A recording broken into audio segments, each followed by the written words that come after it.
Etxe beltz baserriko alargun zoroa. Ongi etorriak musika on saiora. Gaurkoan, berara gerturatu gara, artista bezala ibilbide luzea duen abeslaria ezagutzera. Zuekin guztiekin, Estitxu.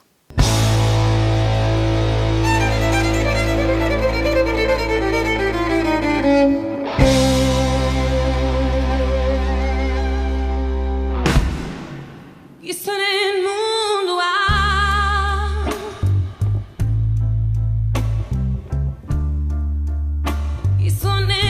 Haupa, Estitxu naiz, beratarra eta abeslaria naiz. Alferri erabat alferri emakume bari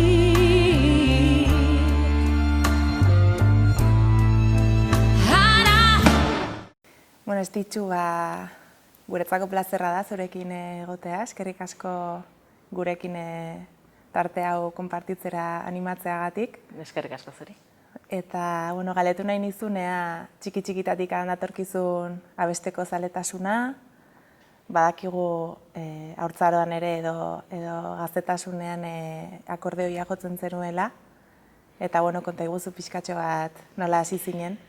Bai, hombre, musika erranen nuke txiki-txikitatikan, beratarra naiz eta beran musikarako nahiko mugimendu handia onda, ez? Musika eskolak badu pixu desente herrian, eta orduan txikitan inertziaz edo denak hasten ginen musika ikasten.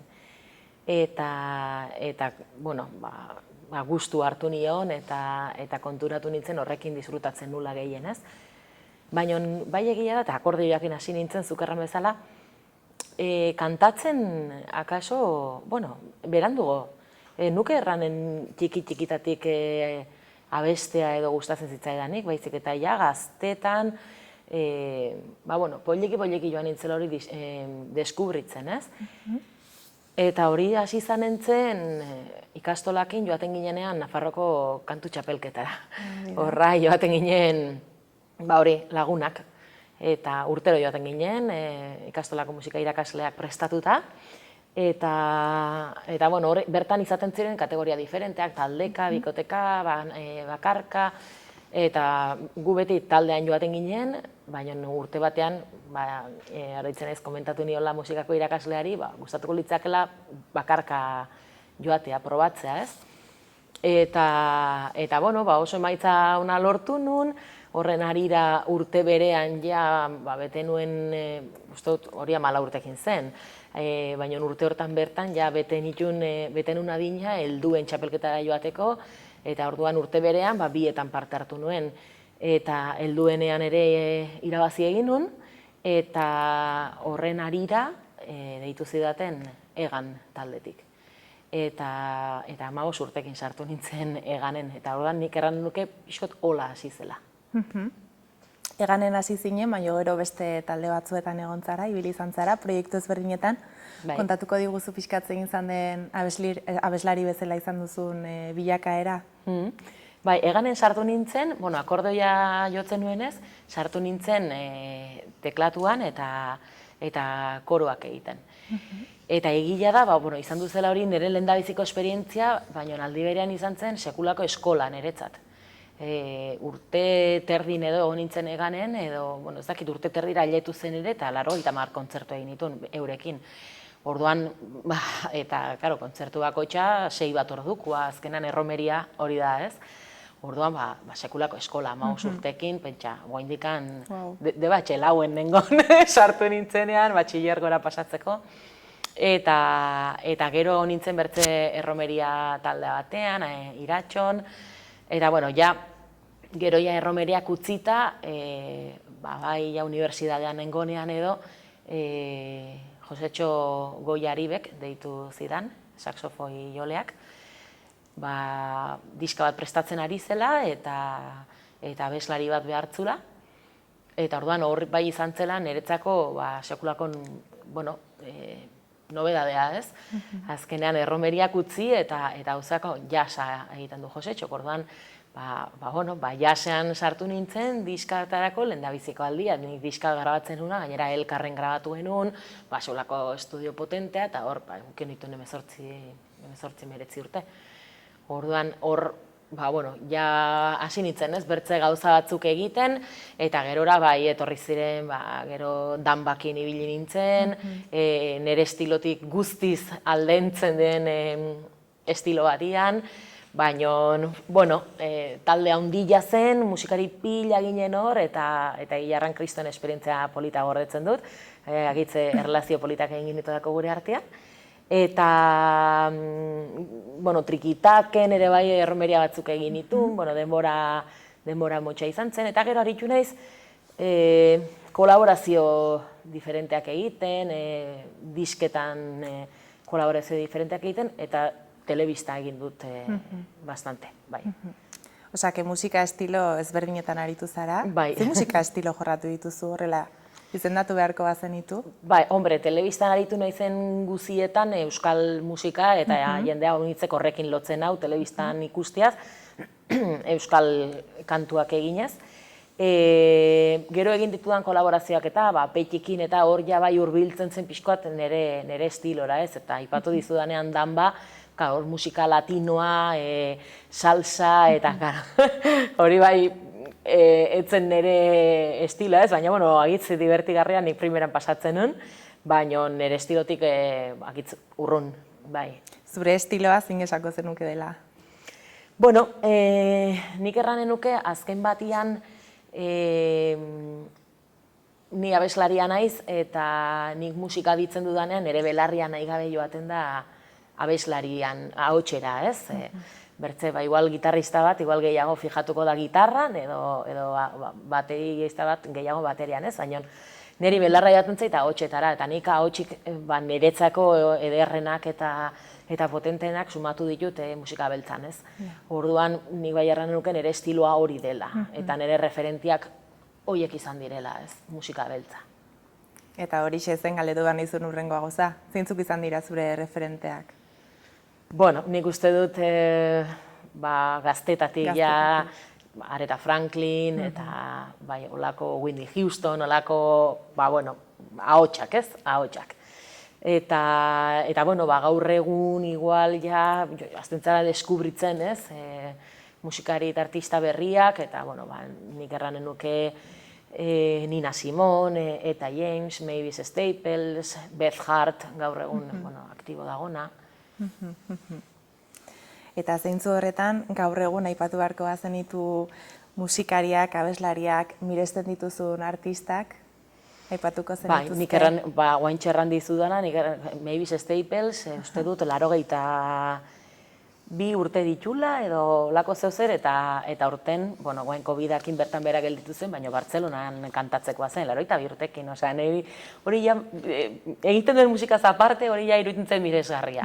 Baina bai, izugarri gustatzen zain, nola egokitu den garai berrietara, bere soinua nola eraldatu duen, hasierako gospel edo espiritual oitatik, nola soinua, timbrea, nola egokitu den bera soinu berrietara, ez? Eta gero nik erranen nuke Beth Hart.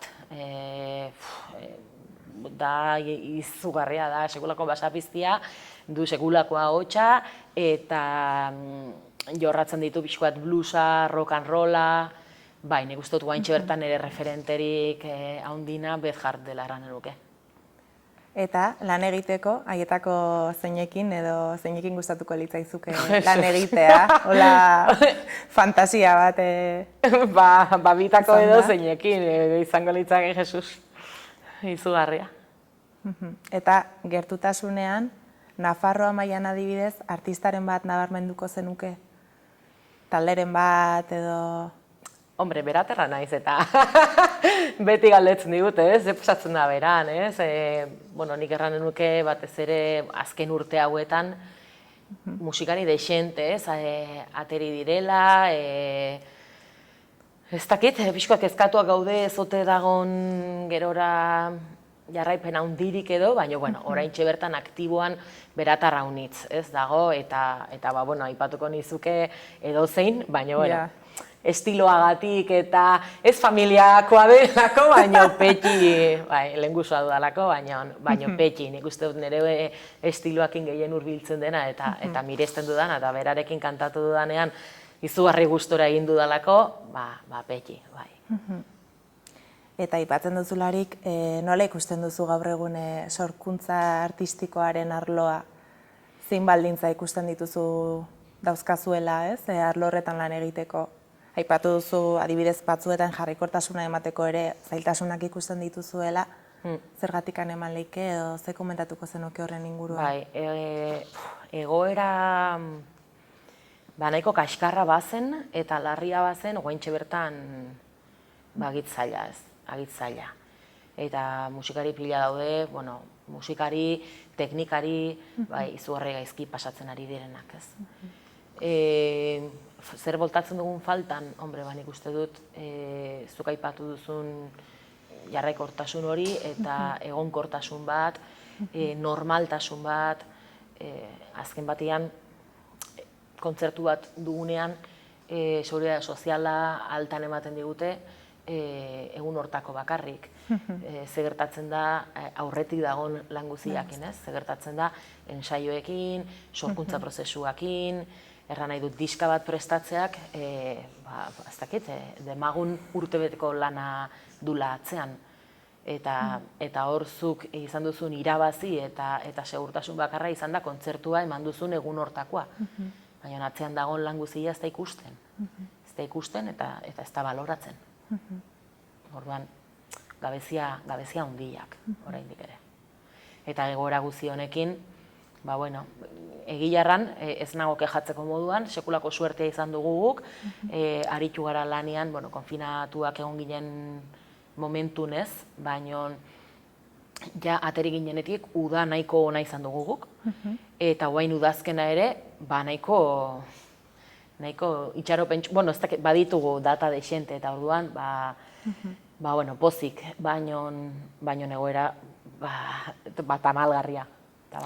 Zure kasuan proiektu asko bertan bera gelditu izan dira, pendiente zenuzkan kontzertuak edo nola dago egoera? Gure bertan bera ez, baina bai egia da justo tokatu zaigula diska aurkeztu genuen azaroan, 2019ko azaroan, orduan aurkeztu genuen hemen, berako kulturretxean, eta ez dugu gero konfinamendur arte ez genuen bertze kontzerturik euki, konfinamenduan jakina ezetz, udan intxugu 3, eta datoren astean eukiko dugu Orion, baina hori gelditu zaigu diskateri eta ezin bultzada eman horri ez, baina bertzenaz ez, bertan beraz.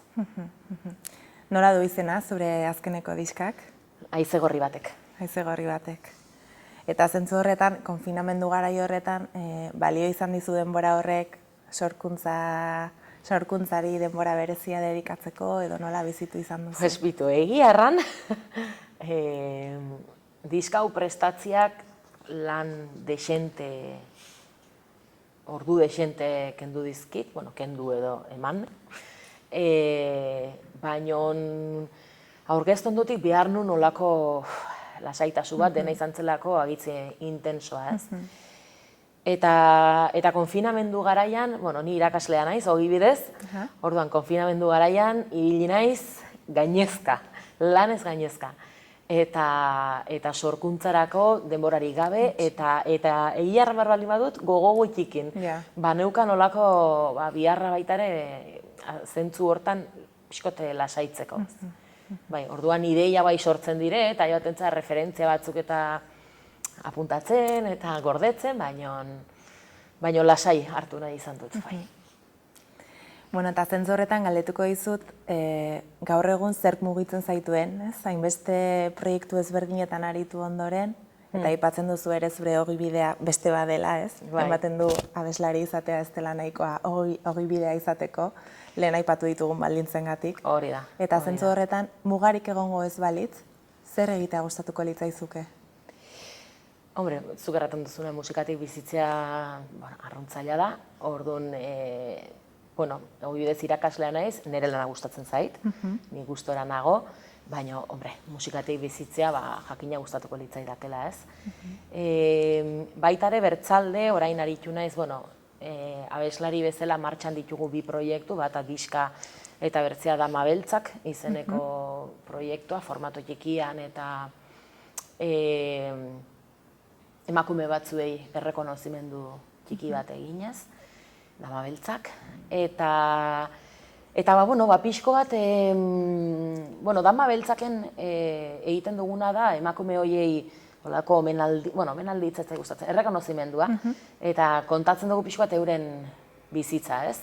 Joaten gara euren uztartzen ditugu testua eta musika, orain joaten gara euren bizitza kontatzen, beraien kantu batzuk kantatzen ditugu, eta bai horrek piztu didala pixko bat kantuen atzian zer dagoen jakiteko kuriosidade hori, ez? Eta bertzalde, aritu naiz baita ere, kolaborazio txiki bat egin naiz irratirako, musika saio bat prestatu behar nun, eta abesti batzuk abestiak aurkeztu, eta orduan ikerketa lan hori eta dokumentazio lan hori haunitz gustatu zaitez. Orain naiz irratirako lanean ari naiz, kolaborazio horren arira, eta zentsuran inguruan aritzen naiz, zentsura musikalaren inguruan, historian zehar debekatutako kantu horien inguruan. Orduan hori gustatzen ari zaitez, ikertzea kantu horien atzean zer dagoen, aldi berean deskubritzen ditut artistak nitunak ezagutzen, kantu pila baten nitunak ezagutzen. Orduan guaintxe bertan horrekin nabila, ez? Deskubritzen musika berria eta musikan murgilduago azkenean lehen irakasle eta abeslari, baina guain badaukat bertze hirugarren alor bat baitaren musikakin lotzen dena, eta orduan ordu gehiago eskaintzen dizkiot oraindik musikari, ez? Eta honetaz gain, komentatzen diguzun proiektu honetaz gain, zein beste proiektu zein helburu dituzu etorkizunari begira? Ze gustatuko litzaizuke egitea? Gustatuko litzateke zentsurakin lotutako, naiz irratirako egiten dudan saio honekin lotuta, igual beste zeozer egitea, zuzenekoren bat edo, horrekin lotuta zeozer, baina, bai gustatuko litzateke orain txastea bigarren diska prestatzen, eta konposatzen eta sortze prozesu hortan, bai. Hartu dituzu indarrak orduan bigarren diskan lanean sartzeko. Beti nago 11 saltxetan sartua, orain berako udaletxean ere banago, zinegotzi bezala, orduan. Tope. Beti nago 11 saltxetan sartua, eta azkenean denbora gutxi uzten ditorrek, egin nahiko nituzken gauza guztiak egiteko, ez? Baina, indarra beti. Osondo. Bukatzeko galdetuko izut, ea zure bizipen guzti horietatik baten bat erreskatatu nahiko zenuke gurekin konpartitzeko, ea anekdotaren bat edo zoze konpartituko zenuken gurekin, bitxikeriren bat, estitxuren ibilbide profesional horretan. Lehen elkarrizketa hasi bainoren aipatu dizute, anekdotak eta, ez dakit nire bizitza izango den sosada bat edo zer, baina nik hola beti galdera garruntzaila egiten zait. Bereziki hola gogoratzen dudan momentu, ez dakit, gorde zaidana, ez? Eta berezia izan dena ibilbide guzti honetan izan da nik uste dut, 15 urtekin hasi nintzenean, berara etorri ginenean kantatzera. Ni abeslaria naiz, binon ahotxeko, ez dakit arazo dexente, ahots ahula dut eta zaindu behar dut izugarri, zen naiz eta iruitu ahots potentea daukadala edo, eta kantatzerako garaian ere ahots potentea daukat, baina segiduan galtzen dut baita ere, errax galtzen dut, nire ahulezia hori da. Eta orduan izugarri zaindu behar izaten dut, eta berako bestetan, Eganekin geneukan kontzertua beran. Izango zen bigarren eguna edo, baina 15 urtekin, ni bigarren egunean janengo nahotxi gabe, baina ezer. Horreko gauian parranda inda, ez? Pentsatzet. Claro. Eta burutan dut, nire lagun guziak, nolaz, kuadrillako afaria intzuten, ni txintxo taldekidekin afaltzen, eta ondotik kontzertu egin genunean, nik ezin nuen kantatu. Eta orduan, mikrofonoak oroitzen ez garaiatan inalambrikoak, eta nahiko moderno, ez? Eta inalambrikoa hartu nun, eta ni jeta guziakin, jeitsi nintzen estenatokitik, joan nintzen kuadrilan goen gara, eta hainbat kantu eurek kantatu zuten parte zen nintzelako gai, nintzen gai. Eta bueno, tontakeri bada, baina, maos urte nitun, eta herrian kantatzen, ezin nuenean kantatu, eta oroitzen naiz lagun guztien babesa egun hartan, ezakit gordetzen dut, ez? Oroitzapen hori, gordetzen dut. Ze ona. Bai. Oso ondo. Bueno, Estitxu, eskerrik asko gurekin egoteagatik eta espero dut, eszenatoki askotan ikusiko zaitugula, proiektu ezberdinetan ere. Eta, ondo segi. Eskerrik asko zeri. Eta aurren arte. Bai, berdin. Etxe beltz baserriko alargun zoroa, egunez ezageriko gauaz irtetzen sorora, ta iluna zulatuaz irrintzi zorrotzez, ere hitzak egazkadoaz, mendiz mendi oiartzunez. Ni naiz, alargun zoroa, egunez gau eginta gauaz, irrintzi beltzez, jantzi, hileak aske utzi, non dira beste zoroiek, gudan nahi dutenak hasi.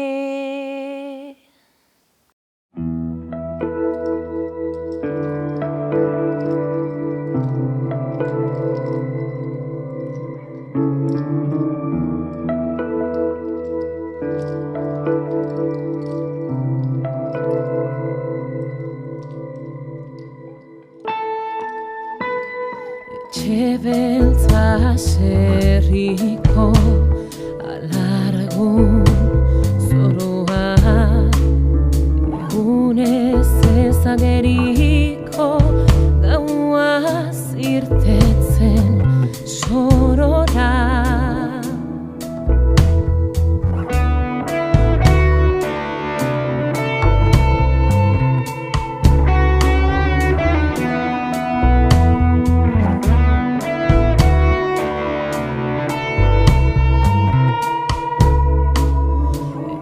Beltz baserriko alargun zoroa, egunez ezageriko